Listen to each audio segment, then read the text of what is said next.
Hey, I don't know who this is for, but please be aware that if you have been successfully putting in the vibrational work on yourself, there is no need to fear anything or anyone because whatever their agenda is against you, it can never be powerful enough to override your high vibrational self love or any plans for success that you have set in motion for yourself.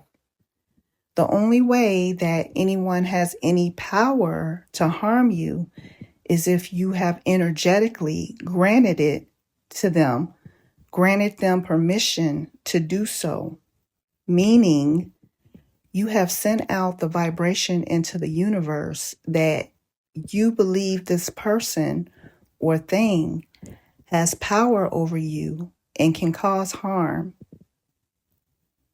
I need you to keep empowering yourself by loving you and keeping your vibrations high constantly. If you are doing that, then you have already won. Peace.